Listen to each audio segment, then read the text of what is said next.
Welcome to another episode of Hashtag Agency Life. And on today's show, we have Oliver Martin on the line. Hey, mate, how you doing? Yeah, I'm good, Lee. How are you? I'm doing great. And I was just saying to you, as I was saying your name out loud, I was instantly doubting myself again because there is Mike Oliver in the community as well. I'm interviewing him tomorrow. And I've got to that age, mate, where basically I can't remember anyone's name, or at least I can, but then I start doubting myself. Like just the other day, I introduced my wife to someone and I was like, oh crap, I can't remember this person's name. So I just said to them, this is my wife, Kate. And then I went quiet and they introduced themselves to my wife. I was like, phew! I've done it a number of times. Top tip, that was for free. All right. With the niceties aside, let's get into this and find out about you and your business. So first question is, tell us the name of your agency and what it is you do. Okay, so the agency is Wonderful Designs. It's quite a small business compared to a lot of people in the community, but I suppose that kind of gives people an insight into those who are starting up, perhaps. I mainly focus on WordPress website design, so obviously WordPress websites, and I tend to use the Elementor page builder. Quite a few people in the community, but some people don't like it and some people do. Don't worry, I like it, and Beaver Builder, but anyway. Oh, cool. Yeah. Also some digital marketing, which is new to me, but I'm getting a lot of input from other people in the community and I'm starting to build up my knowledge, with some e-learning as well. And also the business support, the sort of care plans, recurring revenue for me myself, really. That's it in a nutshell, really. Awesome. Next question then. If I was going to get a birthday cake and some party poppers and one of those things that go, woo, how old is your agency and when's your birthday party? I would say it sort of started around about 2010, probably a few years beforehand, but just mucking around. I suppose a lot of us start off with a sort of a habit and a bit of a, mucking around and not really taking it very seriously. But then 2010 came around and I was still in full-time employment, but I thought, I'm really going to have a go at this because I'm really, really loving it and enjoying it. I want to make, not just lots of money, but just to really get out there and get stuck in with it properly.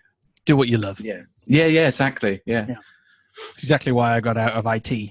IT paid great, but I didn't love it. In fact, I absolutely hated doing things like Windows updates, but loved building websites. So I'm with you there, mate. I can imagine. All right, so let's unpack your setup a little bit. How many people do you have in your team? And that could be contractors and or just you or however you work it.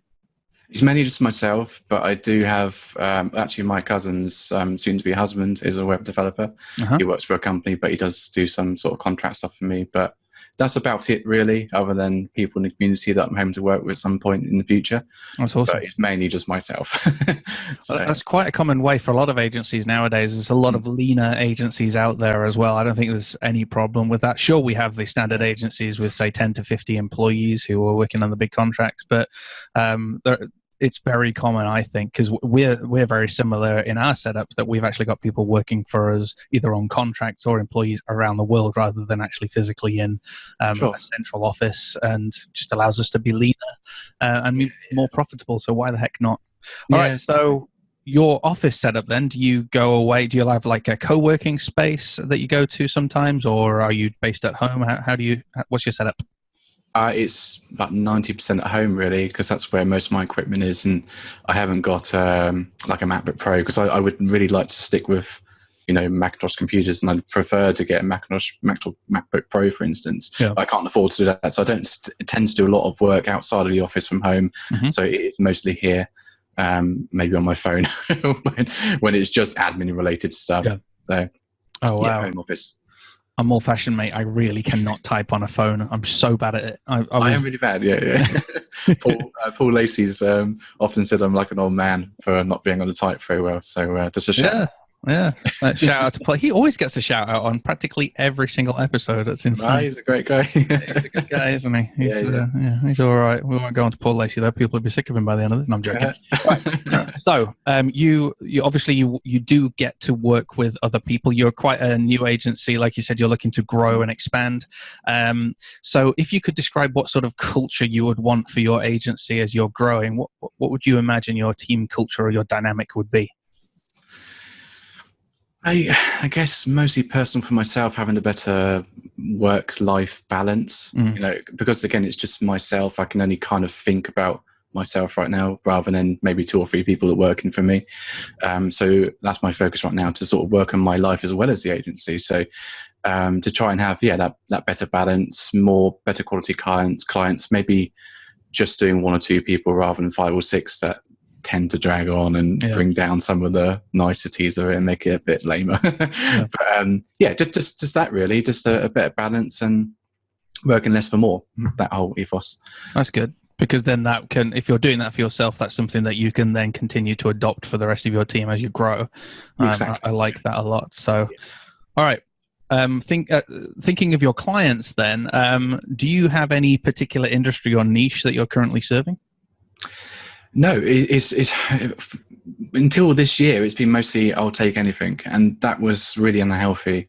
Mm-hmm. And a lot of people have realized that way before me. And that's why when starting these, getting into these groups like WV, Innovator, Growing Awesome Digital Agency, Dan Barrett, and, and so on. And I started to realize that I need to just work. I need to try to work for better people and learn to say no.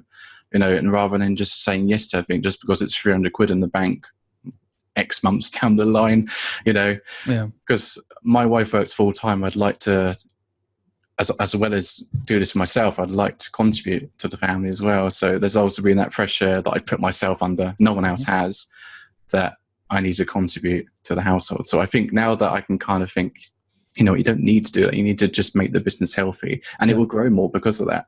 Yeah. So that's where things are really.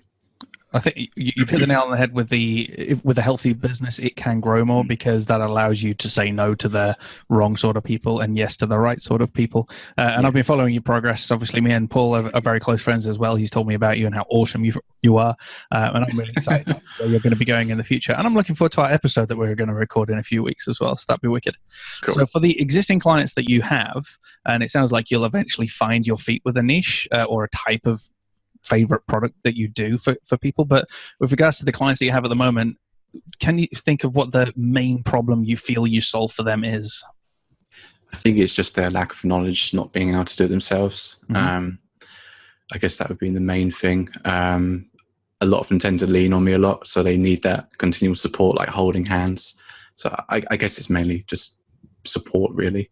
I've got the words for. I've got lean on me when you're not strong. My friend now. Oh no. Right. Okay. So back to being serious and marketing. Let's talk about marketing. How are you generating leads? At the moment, it's mainly trying to jump into some of the groups. And Dan Barrett was mentioning about niching down. Mm-hmm. I'm not quite sure I'm there just yet to pick something, because I was only just coming out that sort of period where I'm saying yes to everything. I need to then realize, well, what's more better for me? So I've started to join a few communities from different sectors, like legal. There's one for doing with coaches, because I'm currently doing a website for a coach. And I'm picking a few others as well, jumping into them and seeing what sticks. Yeah. Just adding value first rather than jumping and going, look, I've got a website service, jump on me, kind of thing. So I'm adding the value first and then trying to see whether I can clinch a sale later. So that's the main thing really. And using LeadWorks to try and, pinpoint the people who are on my website and trying to contact them. So there's the 2 avenues really at the moment. Well, that's great. And then with regards to success, I'm definitely interested in your perception of what you think success for you is, especially when you mentioned about your wife working and you feeling like you want to contribute more. And we are definitely our own worst critics and taskmasters. So if you think about it, how do you think you would measure success, either personally or for your business? So I think personally we'd probably be going back to the balance of not being continuously on my phone looking if someone's responding to an email of mine, and just being more relaxed about things. Business wise, generating more quality leads, which generate more revenue, and I work less.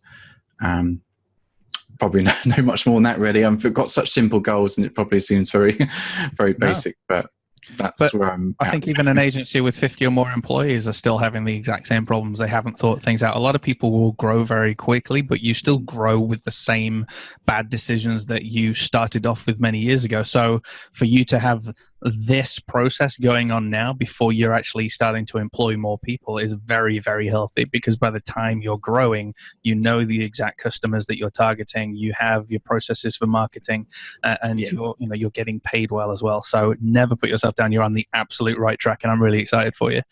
Yeah. So I guess in short then, it's the work-life balance, not checking your phone out of hours and all that sort of stuff, and obviously the better clients, and they are really admirable goals. I think you should never ever let go of, because I don't think we'll ever.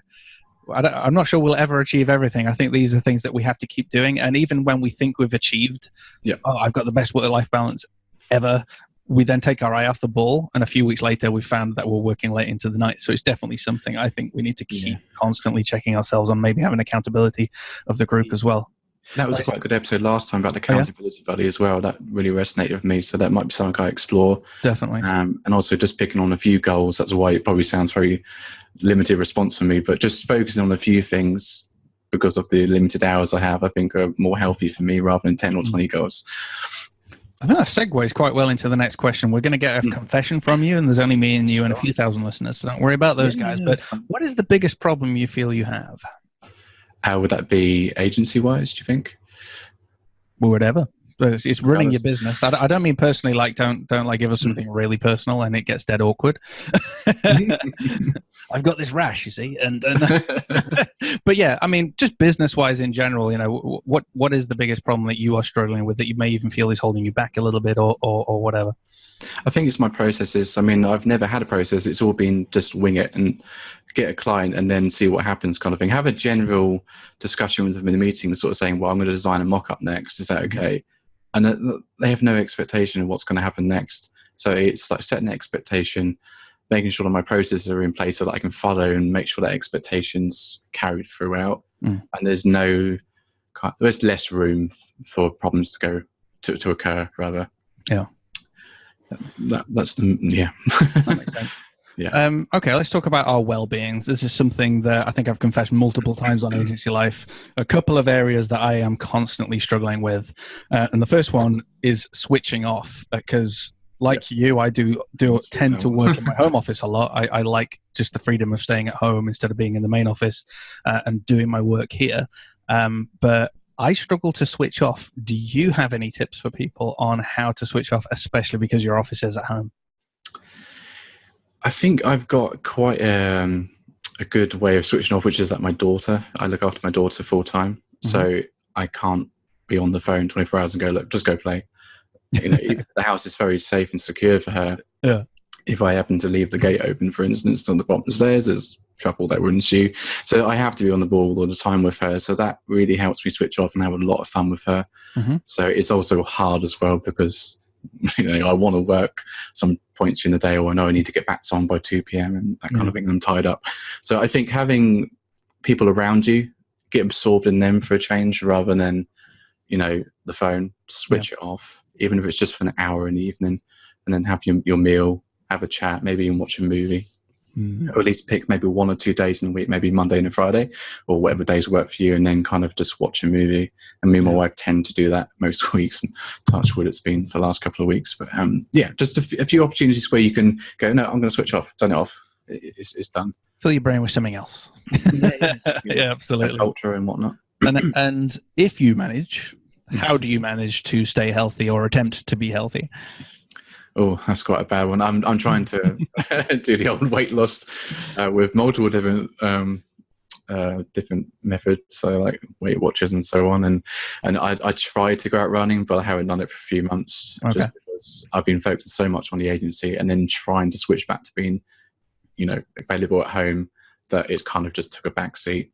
Throughout Agency Life series, I'm starting to think we need someone to stand up and become like the fitness guru for agency owners, because I think we're all just like... I suspect someone can make a lot of money on that. Oh, yeah, because it's... I mean, let's face it, when we're doing our work, it's mentally very taxing. So by the time the evening comes, or when you wake up in the morning, you don't necessarily feel like going for a run. I've got terrible motivation. Exactly. So, you know, I'm putting it out there. If anyone's like a fitness guru and an agency owner, there is a massive market here for you. But anyway, definitely.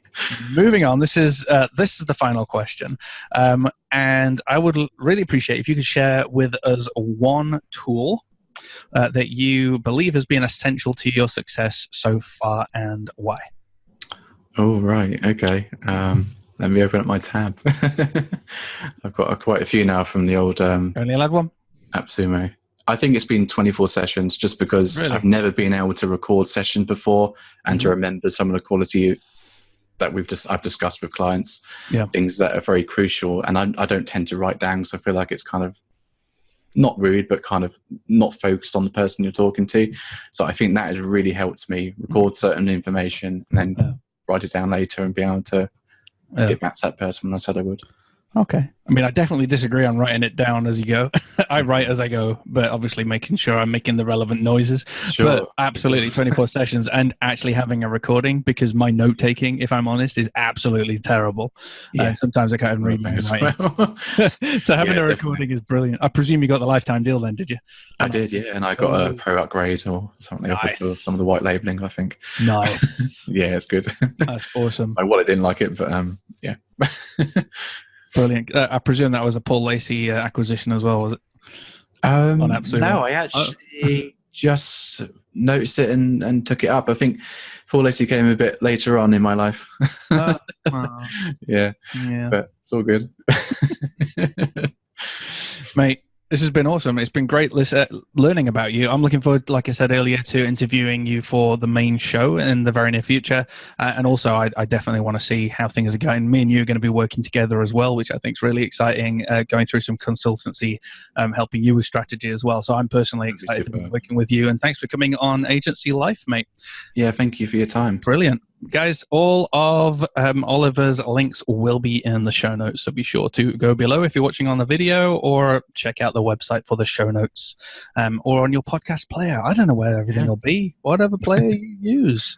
Multiple channels. Multiple channels. Have a freaking awesome day, and thanks for your time. You too, Lee. Thank you very much.